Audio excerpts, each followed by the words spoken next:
Yash. This is all about protecting your nervous system.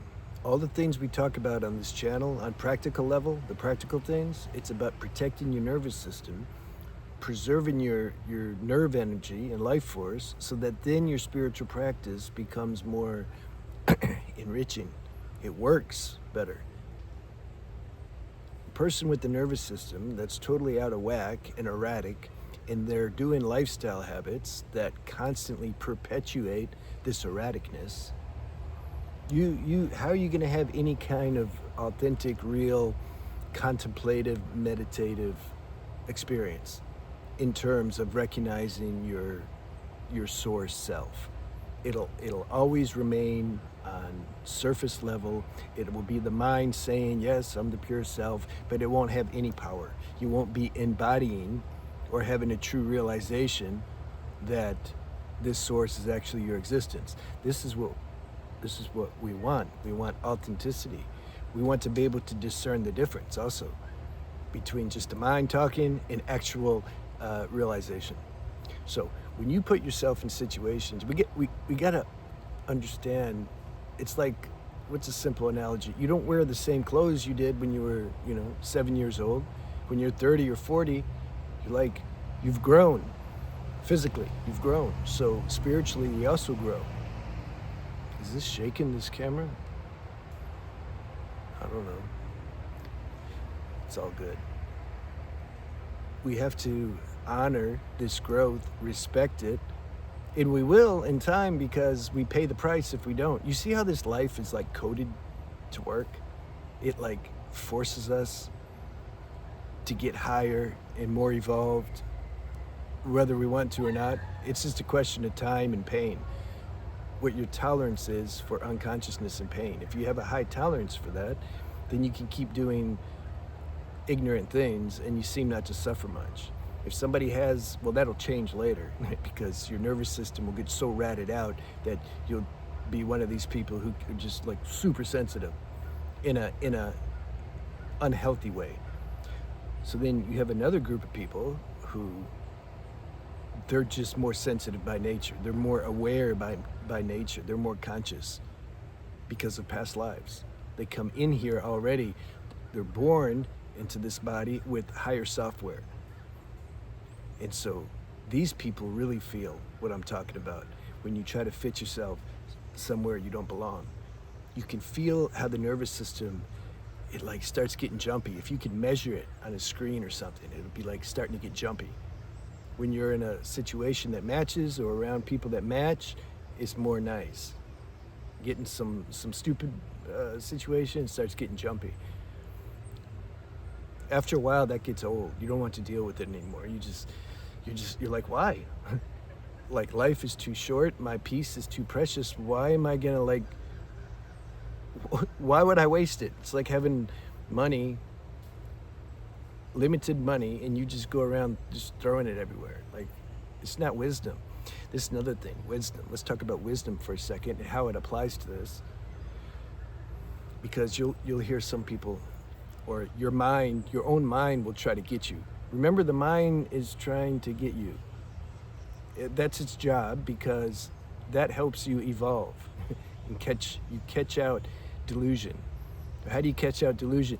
You have to experience the delusion. In one form of this delusion that it takes, why people continue to put themselves in a situation. There's so many, but I want to touch on this one because I can relate to this in my previous experience, life.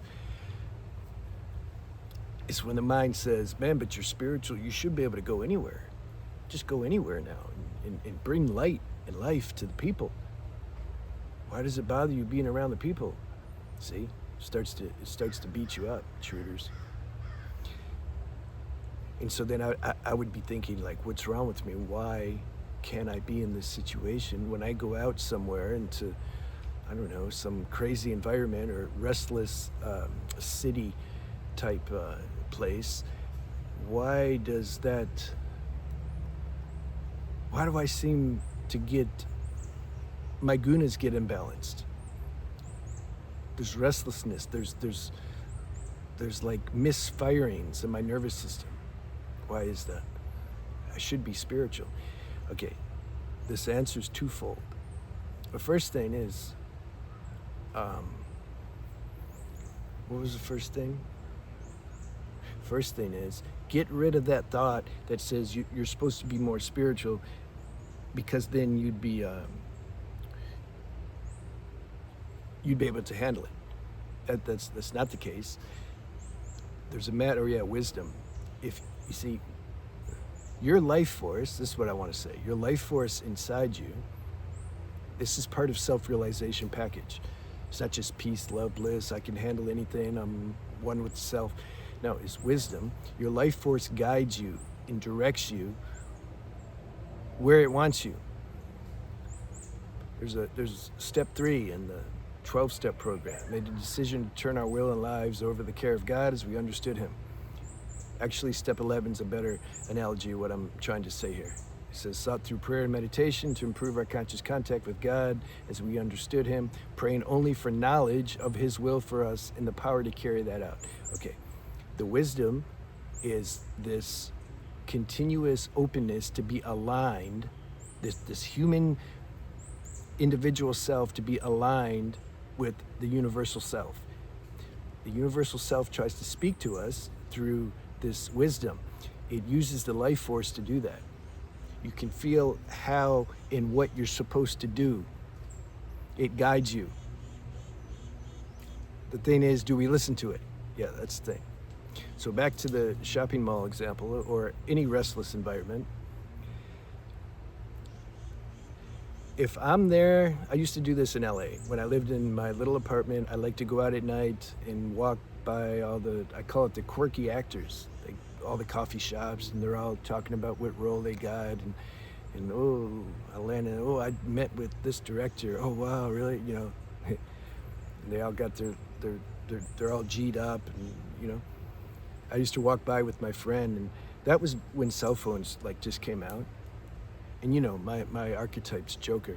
I'd say, look everybody, the producer's calling me right now on my cell phone. Excuse me. See, I like to do stuff like that. So I'd walk by those places and I would feel restless though. I'd be peaceful and centered before, but then I'd feel restless. So you substitute that with whatever things you do. Going to clubs, going to parties, going to some beach thing with a bunch of ruckus and people trying to be seen and to see, and dopamine hits. And then wonder why you feel restless. Or shopping malls and, to get dopamine stimulation from that, and look at the new products and I look good in that, all that stuff. Now, if there's a reason to go, this thing. If I'm meeting somebody from the airport, I haven't seen them for a while, and the taxi's dropping them off at some main restaurant, for example, because then I can find them. I'm going to pick them up. And then maybe we get something, he's hungry, she's hungry, and so we stop there and eat. Even though it's not like, it's one of these worldly, modern, kind of hyped up, dopamine stimulating places. There's kind of a reason for being there though. I'm meeting my friend, he's hungry, I'm hungry maybe, and so we're there. But we're tuned on each other. We don't care about the environment, we're not there to get dopamine hits, you see? Same with shopping. You go to some crazy shopping place, it's packed. It's like, no, I want to go get these shoes because they're on sale and I don't have a lot of money, and that's the last pair, and I need to go there. Then somehow power is given to you to go do it because you have a real reason. So you apply that to whatever. Those are two examples of situations, but that was just off the cuff. You apply that to your life. You need to start taking care of your nervous system. When we do things and go places that we don't need to be, where this little whisper inside is like saying, you don't need to go there. Why are you going there?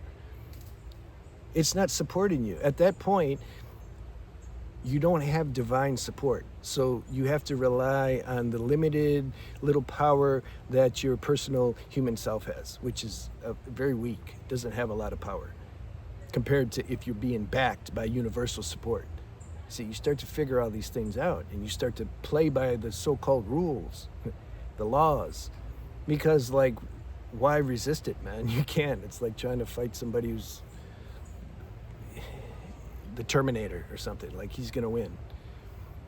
So you start to harmonize yourself with just natural universal laws, and then you start to feel peaceful because your nervous system's more balanced. And then your yoga practice or your meditation practice or whatever spiritual practice you do, it begins to work more efficiently. You get more fruits from it now because you're doing your part on practical level. There's practical aspect and there's spiritual aspect. The combination of both are the best. That's why all the books I have are about that. I have the True Health book, talks diet and practical level and lifestyle habits. I have Preserving Your Sexual Energy, huge. Then I have the spiritual book, right? Because you do the practical things, then your spiritual practice will work better. People want to do plant medicine, okay, I got a book for that. That was a good tool for its season. It definitely opened up some channels and it was like an accelerated therapy. That's what I call it. But if you do too much for too long, it goes the other way. Everything does. What was the other thing though about yeah, this is where it gets tricky. Through this evolutionary maturing process, you see most people, hardly anybody has true radical self-honesty on the subtlest level. Yeah, it's easy to have surface level honesty. I'm talking about knowing your motives for going places, because this is what the video is about, or being around people. And here's what makes it more tricky. The motives can be mixed. Oh, I'm going to meet my so-called friends. They need, one guy, he's having some trouble, and so I have some experience with what he's going through, and so I'm gonna help. I'm gonna be there for him. I'm gonna help him. But that could be a total, I'm lying to myself. Really, I'm going there because I'm kind of bored and lonely, and I want some company, and I need some interaction because I'm not comfortable just staying with myself. There's a deep inadequacy there. I need some human contact, but I'm not going to admit that. Instead, I'm going to say, no, I'm doing service. I'm going to go be around these people because, God's will. And it could be both. It's not that it's totally one or the other. It's like, what percentage is what?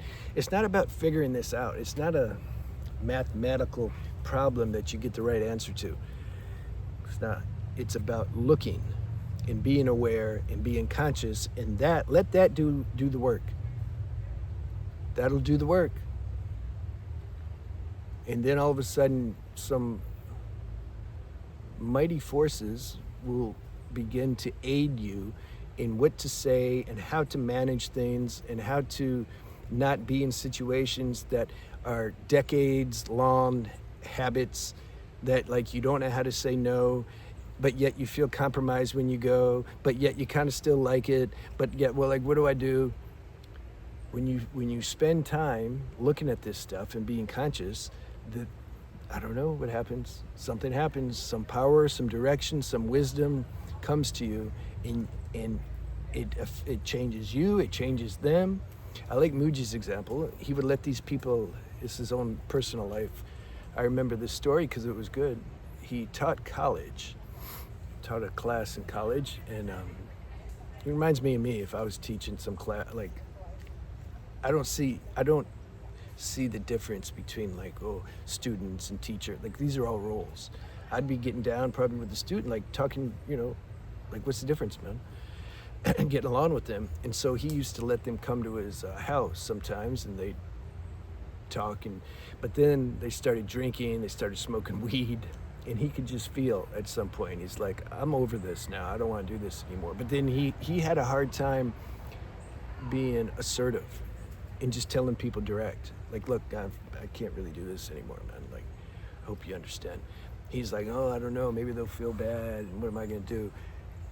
But he was conscious of it, and he was praying about it. And then the next weekend, when that was supposed to happen again, he was prepared. He was going to tell him.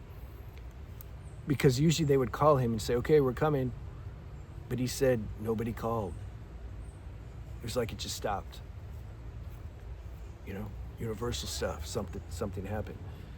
So when you're really ready in your heart to let go of something or change something for the better, that's my point.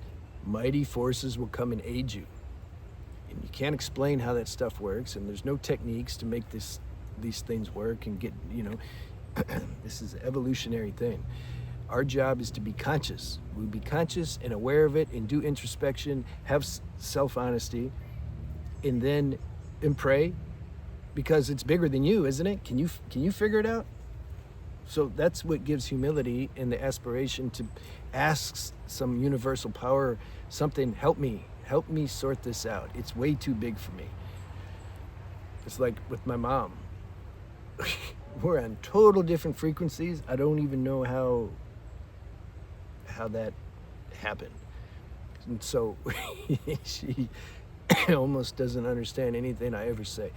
And so it can be a bit trying sometimes. That's bigger than me. Can't figure that out.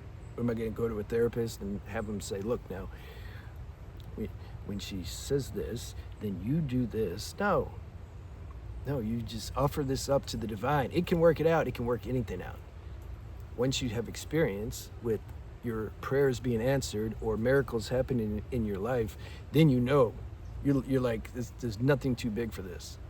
But don't try to manage it on your terms and say, well, it should look like this. You don't know how it's going to look. It can look super clean and easy, or it can look very messy. Because it's not only about you. It's about you and them and maybe the whole world and who's watching and all kinds of things. Like, we don't know. We can't figure this stuff out. But I understand those who you don't have much feeling to be around people and talk to people, the average person, because especially nowadays. See, I left America. I was gone like 25 years, man, living overseas. And then I came back.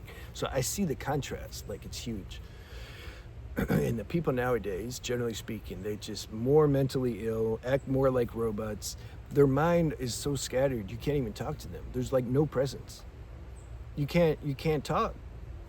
They're like out to lunch talking. I feel like I'm talking to AI or something. It's like the same thing. You can't count on them, the average person.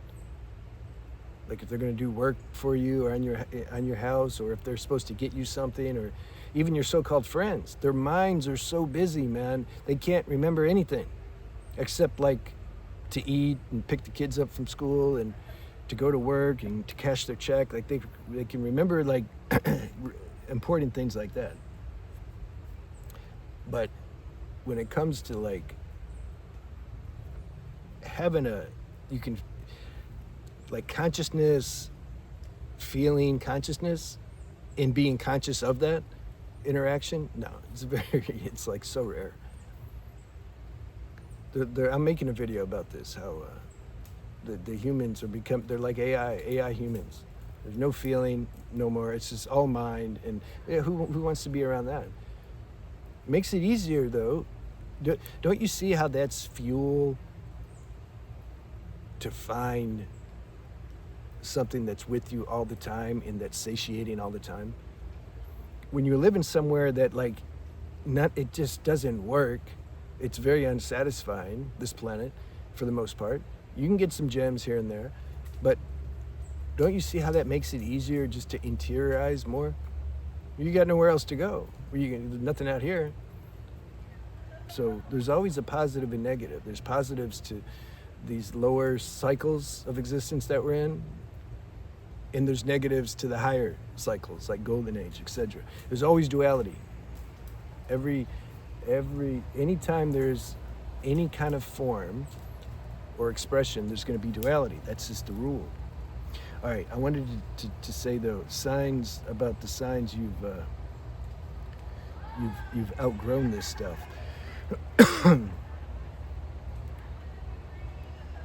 Man, I wrote too many damn notes.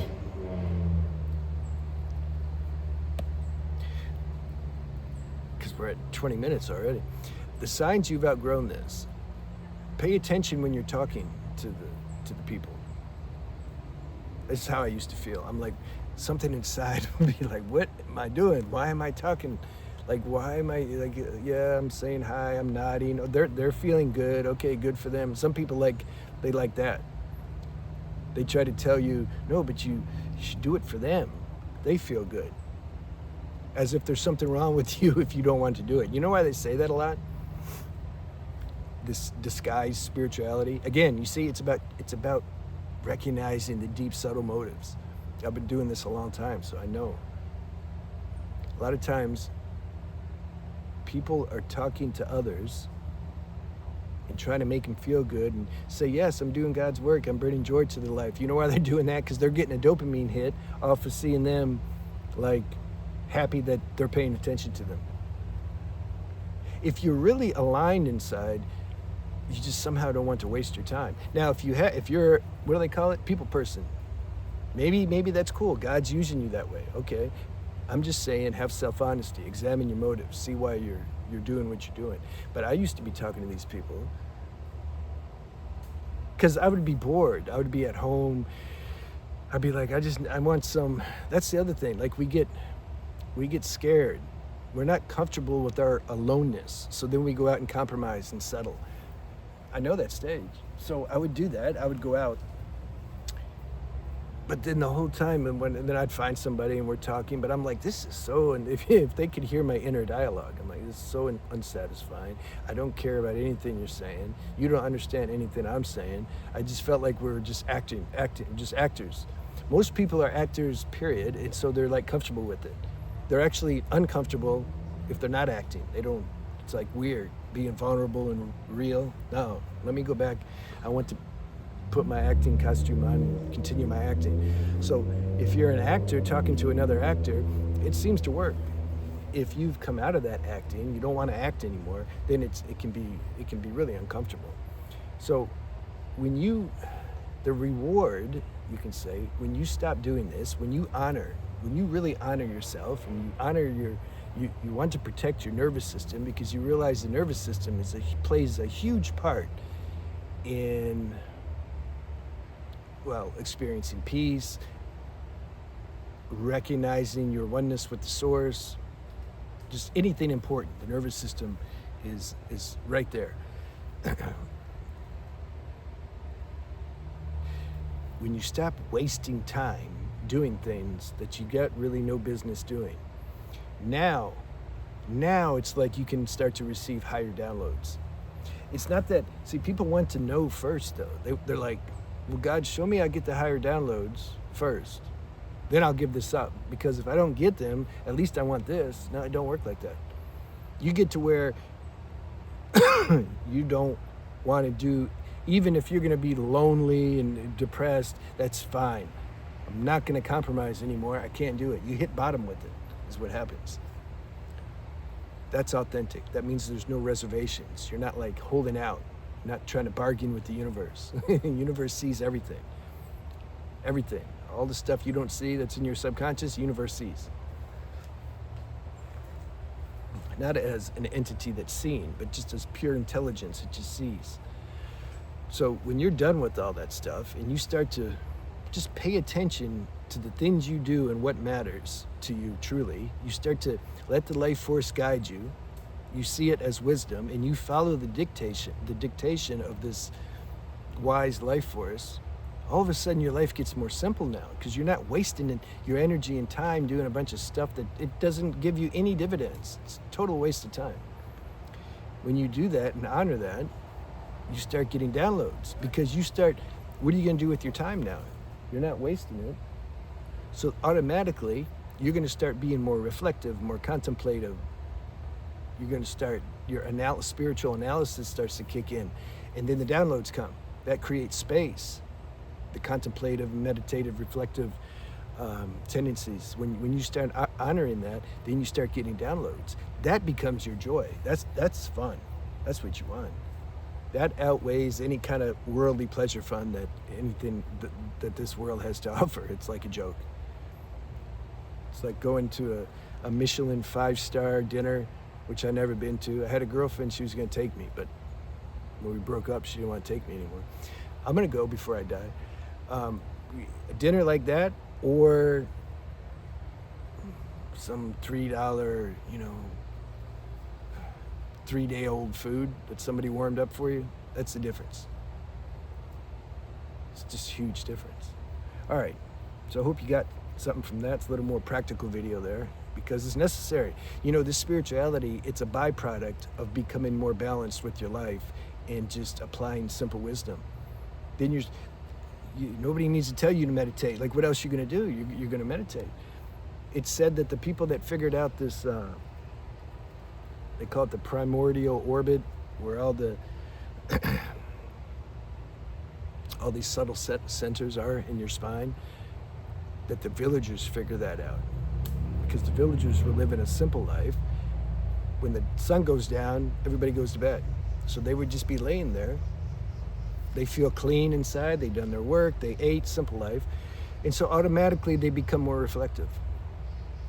And then all of a sudden, their consciousness, it was more subtle. They started to become more aware of their inner body, you can say. They weren't trying to, they weren't doing it as an exercise. You start to become aware. Oh, whoa, I noticed, oh, there's a center down here, another one up here. Oh, I noticed there's like some circulation of life force that's moving through these centers, and then it goes back down. Huh. You see? All this stuff becomes automatic when you get balanced, when you're free of these negative, heavy karmic tendencies. But at the same time, that takes time. You can't rush it. Don't worry about it. The fact that you want to be free and are willing to be free, that's sufficient. That's the highest thing. It's not so much about the effort. The effort gets in the way. There needs to be a little effort. There's a balance. Being aware and plus applying effort. But it's some kind of paradoxical balance that your intuition will tell you how to apply. All right, I can talk forever on this. I'm going to go. I'll see you.